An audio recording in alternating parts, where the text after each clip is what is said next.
Hello and welcome to the show for our final ever FailRace versus the community on Forza 4.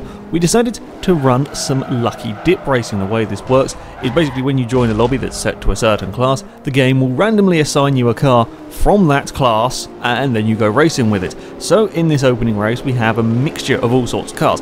Because I was the host, I was driving whatever car the first person who joined the lobby was in. So I was driving a Kia, not the most exciting of cars, I will be honest. As we come up the hill, a couple of in fact, all three of the Ford Thunderbirds ran wide, and I suddenly inherited the lead. A Mazda MX-5 also got to the inside of a couple of the Thunderbirds, making it up to second place. There was a great mixture of cars. There were a few sort of repeated cars. I think there were two other Kias and there were three Thunderbirds in this one. So yeah, there were a few duplicates if you like, but it did make for some really interesting racing because all the cars had their different strengths and weaknesses. We have a Citroen DS3 here racing against an E-Type Jag. I think that was a Kia that no, it was a Mito that went up went through the middle of two cars, and Mito's now trying to go to the inside down the next section, especially a track like Iberian. Iberian is quite a small track, but it does have a long straight, and in lower class cars it's quite an interesting compromise. You go for the handling bits, and now the Kia is going up the middle in between a Ford Thunderbird and an Alfa Mito. The Kia then gets brave and tries to go around the outside of the DS3, ends up out on the grass and can't quite get it done. At that point the E-Type's going after a Mitsubishi Colt. The Citroen leaves the gap, and I have no idea how the Kia fitted through that gap. That was a very very quick slide through that gap. The Ford Thunderbirds are out a little bit wide, manages to gather it back onto the road. Everybody is just about got out the other side safely. There's another Kia now going past the Thunderbird. But yeah, the car's sort of strengths and weaknesses balanced out really well in this first race. The Thunderbirds were quicker in a straight line, but the other cars were better handling through the corners. Got an E-Type Jaguar now was catching up to some of the Thunderbirds were also incredibly quick off the line. They really got off the line very, very fast. Probably the fastest starting car here. Yeah, that was quite scary with them sort of towards the front. The Jaguar E-Type, though, would probably be one of the better overall cars, I would have thought. Okay, it's got a little bit of old suspension, but it's probably one of the better of the overall vehicle. Gets to the inside of the Thunderbird as they head through the bomb hole section and just gets it done. Going too wide through there is pretty scary at the best of times, especially in two classic cars. The Jag then gets all out of shape coming over the jump. That's what was there about the slightly soft suspension on that Jag. It got bounced around over on sort of the landing of that crest, and then got a little bit of a bump from a Thunderbird as well. Now the Kia is trying to join in. There's a Mitsubishi Colt following. Kia's going the very long way round. There's another difficult place to get an overtaking manoeuvre done, but the Kia does. To go around the outside of that corner is not at all easy. The Kia is now trying to get to the inside of the Ford, but come down that back straight, and the Fords vanish. They just absolutely vanish off. I think they only had 3 gears. But they absolutely pulled, and then you can see the Jags got past the Kia as well. Kia was not the best car. If I'm honest, I was under quite a lot of pressure at the front now, having to defend from an MX-5. The Kia has a terrible gearbox. I want a gear in between second and third. It was quite annoying to drive with. It's not actually too bad car to drive, but the gearbox is atrocious. So yeah, I was having to defend very heavily from the MX-5. I did have a tiny bit more straight line speed than the Mazda, but not by much, and of course through the corners the MX-5 was pretty damn quick. Coming around the quadruple Apex one, I was doing absolutely everything. Mazda was trying the brave line, wasn't quite far enough alongside. I just outbraked myself a little bit, and the Mazda has more than enough grip to simply dive up the inside. As I said, I do have the slightly faster car, and it would have been interesting to see what would have happened. Unfortunately, the MX-5 disconnected, as did the Jag E-Type, both at the same time. Typical lag. Which is a shame because it robbed us of an absolutely fantastic battle for the lead. There was plenty of action going on further down. The Thunderbird came under pressure from a Colt, and a little bit of a bump saw the Thunderbird spin round, and the DS3 I think gets a 9 for execution on the on the front flip there. It was one of the more amusing crashes I think I've seen, that one. Yeah, it was almost a perfect front flip from the DS3. Unfortunately, that would kill the Thunderbird and the Citroen. at the front, and my Kia would go on to take the victory after the MX-5 lagged out. The Thunderbird in second was gradually catching me. He did get the gap down to I think about 1.2 seconds before coming onto the final lap, where he promptly outbraked himself into the first corner, and then the gap opened up to what it is you see here. A couple more laps, if the Thunderbird hadn't gone a bit wide at turn 1, it would have been very, very close, because the Kia, much quicker car through the corners, but down this straight, the Thunderbird can make up such a huge amount of time. But the Kia gets first place, the Ford comes home in second, and another Kia made it in third, which made for an interesting podium, not the podium that we predicted at the start. Our second race, and we went to the Hockenheim short circuit. Of course, we couldn't not go to this track. It's produced plenty of good racing throughout the Versus the community, so we definitely wanted to go here, this time using some B-class cars. Amazingly, everybody made it through turn 1. Didn't all make it through turn 2, there was some bumping. I have no idea how I survived the second corner by being on the outside. I got kind of lucky. I didn't have a particularly good car choice this time around in the, in the Dodge Neon. I think there were 4 of these in this particular. The game liked giving people the Neons. Not the greatest of cars, but I was going to give it my best shot and see what I could do with the thing. Come through the next corner, one's out wide, at least a little bit slow on the inside. I go up the middle of the pair of them and somehow make it out the other side relatively okay. There's a Mercedes ML out a bit wide on the dusty stuff. You don't really want to be going out there, and amazingly I'd survived all of the first lap silliness. I didn't think I would, especially after that second corner. At the front, and it was a Neon that would lead the first lap. Amazingly, didn't expect these cars to do particularly well, but one was leading at the end of lap 1. It was being quite closely followed by a Mugen Civic, a Pontiac Solstice, and an Audi RS2 up towards the first corner, and it's side by side. You don't really, the first corner is one of the few places you don't really want to be overtaking here. It's such a difficult corner, tiny braking zone, not particularly wide. And a very scary corner. The Solstice is still not done. It's still trying to get to the inside of the Civic. The Civic has just got that little bit more speed. And while they're scrapping back there, the Dodge can just make a little bit of breathing space, and he needs it. In all honesty, the Solstice is very, very sideways.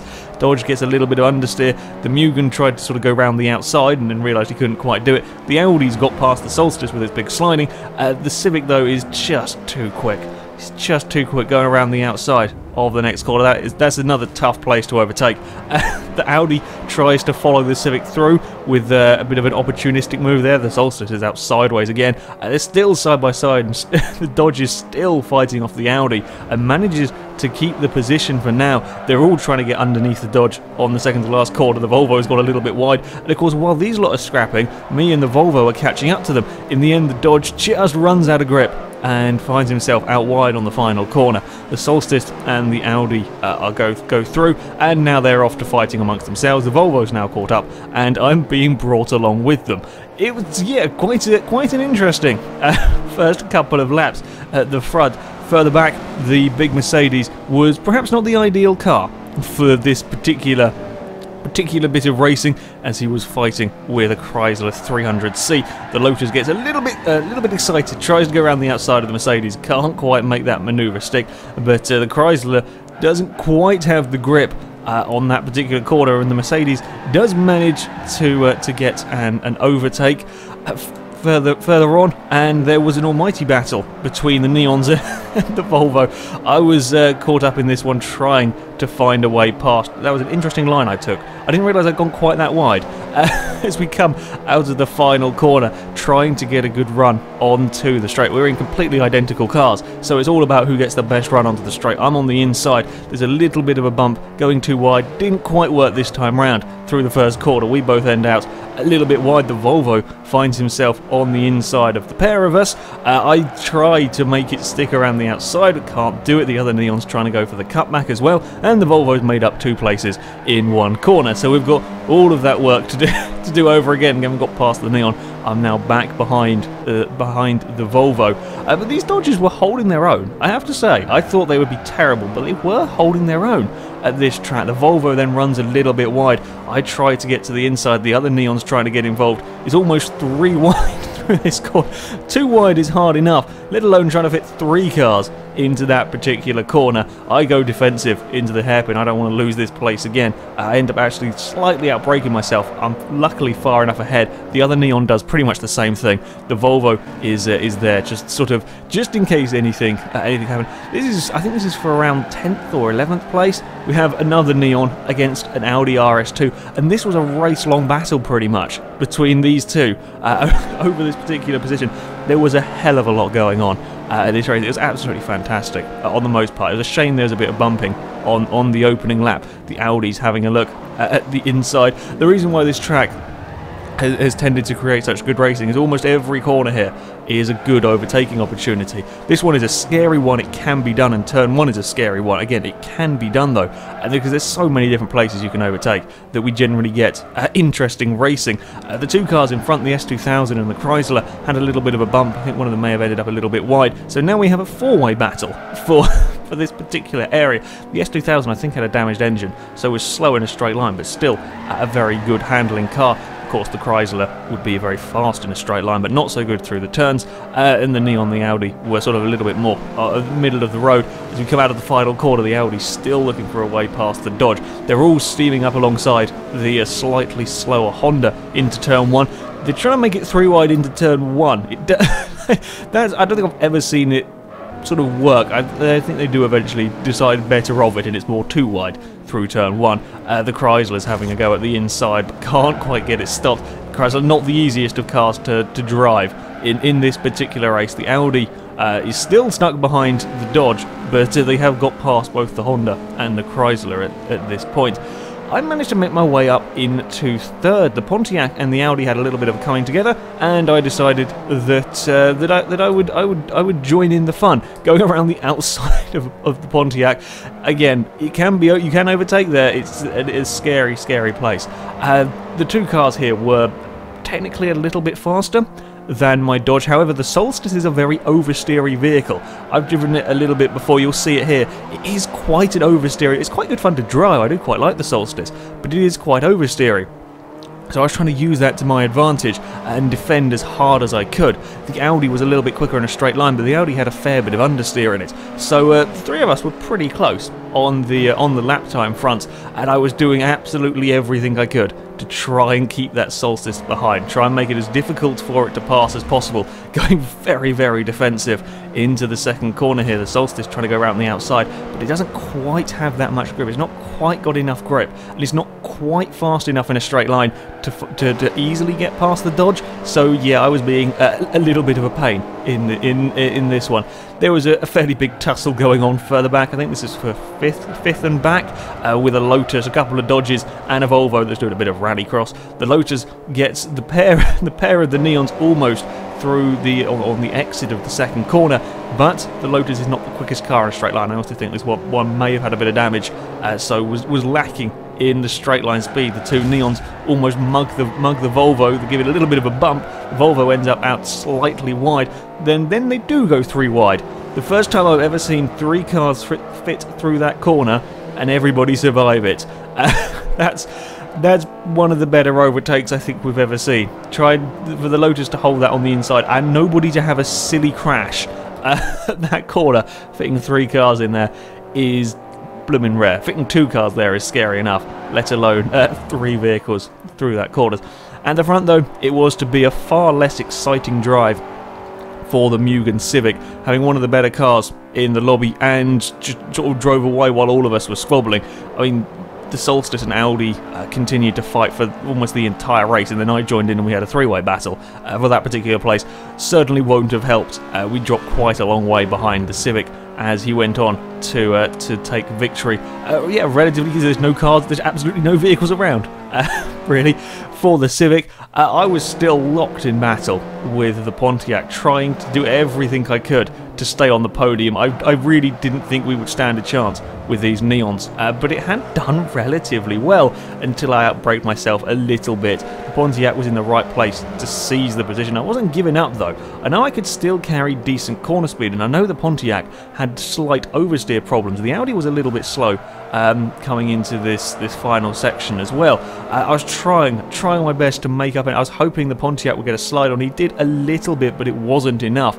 And again, the Pontiac's very defensive into this second to last corner. I knew if I could get a good run out of here, get to the inside of the final corner, maybe if the Pontiac started sliding, I could get away with it. There was a little bit of a wiggle from the Solstice, but not enough. I didn't quite have enough straight line speed. So second went to the Audi, third to the Pontiac, and I could only manage fourth with my Dodge. But it had been a truly incredible race at Hockenheim. Our third and final race would go to Silverstone with some A-class vehicles. There would be some customary lag on the start line, which would unfortunately kill 2 or 3 cars. Around turn 1 though, my Morgan would prove to be quite good. I was quite excited to use the Morgan. I don't think I've ever driven this car in Forza 4, to be honest. If I have, I certainly don't remember it. And we were thinking that the Morgan could be quite a good vehicle. Unfortunately, the big BMWs had started on the front row and being four-wheel drive. They were currently leading. I may have had a little bit of a slide coming out of Maggers and Beckett's. The Nissan 370Z got past me. The Audi was there. There was a Celine Mustang as well getting involved. Down the back straight, though, you see the speed of the Morgans. These are really they're one of the fastest cars we had in a straight line for this race, up towards the corner at the end of the straight on the inside of one of the BMWs. I mean, these BMWs were not slow in a straight line. The big SUVs weren't slow. They weren't as good through the corners. I may have sort of underestimated them a little bit, thinking it would be fairly easy to go around the outside of it. It wasn't. It wasn't that. They weren't a complete pushover to get past them. The Celine Mustang was then trying to have a go around the outside of the Morgan. The advantages with these cars are they were so fast accelerating. I think it's to do with the fact that they're pretty damn light. Yeah, the Morgans were probably the best car in this particular race, but I was having a little bit of trouble trying to find the way past one of the big BMWs. The Audi has found a way past the Celine Mustang. Ignore the smoke from the Celine, that's just a weird laggy replay going on. The Celine's still fighting that position to go around the next corner. And this is one of my favourite overtaking spots at Silverstone. Normally it's a dive up the inside. It's not normally you go around the outside of somebody, but I did manage to make the move stick. The Audi's then trying to follow me as well, out a little bit wide, giving the BMW plenty of room as it is a big old car. And then I promptly throw things away a little bit in the final corner. The one downside of the Morgans is they are quite oversteering if you're not expecting it. So I end up playing in the sand a little bit, just managed to get my car back on track in time. It's 3 wide further back as another Morgan is muscling its way through the field. You can see the other Morgan twitching around the final corner. The Celine Mustang had managed to get past me, but I had enough straight line speed and got brave on the brakes into turn 1, trying to get past it. The Mustang still held on to the position though. The 2 SUVs in the background are having a little bit of a squabble. They would go up towards Maggers and Beckett's. The Celine Mustang wasn't too bad through the corners. We weren't massively faster than it, especially not with the Morgans being quite... To be fair, the Morgans were probably sliding just as much as the Mustang, but we did have a little bit more speed. I think the 370Z played in the dirt a little bit. As we come down the back straight, you'll see that the speed of these Morgans, the Audi was struggling for straight line speed. Had great traction, great sort of launch out of the corners, but didn't have the same straight line speed as these Morgans. I'm up the inside into the next corner. Right, the Audi had such a big gap going onto that straight, and we've already closed that down. We're already right on the back of the Audi. That's just the straight line speed and acceleration you get from these Morgans. They really are pretty damn fast cars. Further back, there was a big Mercedes battling with a Nissan 370Z. I mean, I think some of these AMG Mercs, I think there are a couple of them in here, may have been sort of technically faster than the Morgans. Like down the straight, they may have eventually got to a better top speed than the Morgans. But the Morgans were just such a sort of a good overall car, if you like, in this particular class. The Nissan is now stuck on the outside, trying to go quite the long way around the Mercedes. Mercedes can keep to the inside as they come onto the start-finish line. And then, of course, you have the big strength of the AMG Mercs is they have an awful lot of power, and they are pretty damn quick in a straight line. I had managed to fall off the road at turn 1 and drop back as this Morgan just simply out-accelerated the Audi through Maggers and Beckett's, and then gets a very, very big slide on. Yeah, that's the downside with the Morgans. You're never quite sure what the back end of the car is going to do. Yes, they are very quick around here, and so much quicker in a straight line. But with the Audi that we're racing, the Audi was so much more planted, so much more predictable if you like. That yeah, the Morgans were quite an interesting car to drive. Lotus Exige had caught up to this little group at the front and was battling with the Mustang. Of course, the downside to the Exige is it has no straight line speed really, but an awful lot of grip. Getting to the inside around one of the longer corners, there is just so much grip in the Exige. You can do all sorts of manoeuvres that just none of the other cars in this lobby could. No straight line speed down here as the Celine breezes up alongside it, but if the Exige is clever and defends well into the next chicane, the Mustang's not going to go around the outside. You're never going to see a standard Celine Mustang going around the outside of a Lotus Exige. And this race at the front carried on. The Audi had a huge dive, and that's my favourite way of overtaking cars in this particular corner. It was from quite a long way back. I'm very surprised to see the Audi getting stopped there, but he had to make these moves because the Morgans would just vanish if you gave them a long enough straight. But the Audi has such good traction out of this final corner. You'll see the size of the gap the Audi makes as the pair of us in the Morgans are struggling to put the power down. The Exige can do it as well, but just doesn't have the overall power. However, now the Audi is in a little bit of trouble as the two Morgans come flying up alongside him, and we proceed to mug the the Audi of his first place. I'm stuck on the outside, and this side I can't quite go around the outside of an identical vehicle. I'm now coming back to the inside. The Exige is in the background watching just in case anything silly happens. The lead Morgan gets a big slide through the next corner as we head towards the hangar straight, and then we leave the Audi and the Exige. And the Audi was struggling for the Audi and the Exige were very similar in a straight line. Eventually the Audi would start pulling away, but that gives you a hint of just how much the Audi was struggling really with that overall straight line speed. I got to the inside and then promptly couldn't quite stop it in time, and it was a nice cutback from my fellow Morgan.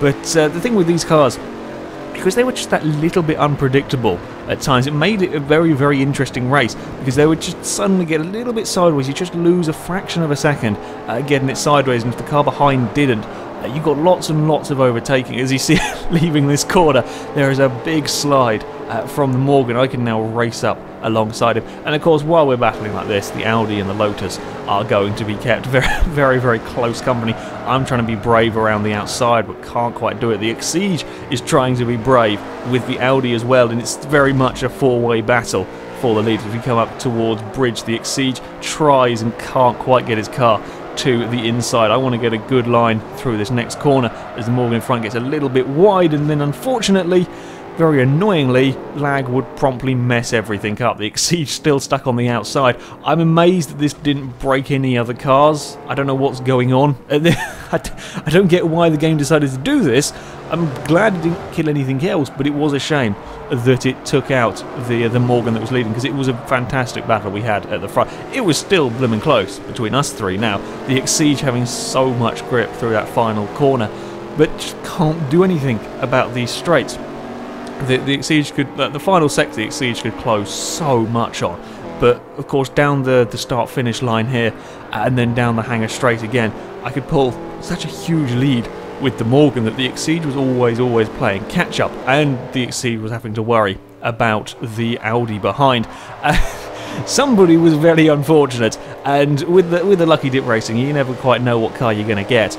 And somebody got the Jaguar XFR. And I feel I should mention this because this is by far the worst car you will drive in Forza 4. It is just absolutely shockingly bad to drive. There is very little grip, there is very little handling. Yes, there is quite a lot of straight line speed, but it's such a bad car. That's sort of almost no speed at all, and the Jaguar is slide. I think this car was 9 or 10 seconds a lap slower than the front of the field.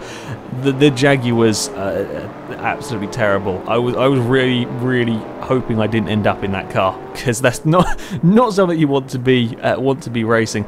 And the front, and as we came up towards the final corner, the Exige was trying everything he could. I even got a little bit of a bump. Didn't really need any help getting the Morgan sideways, but even if the Exige had got up the inside, he wouldn't have been able to outdrag the Morgan to the start-finish line.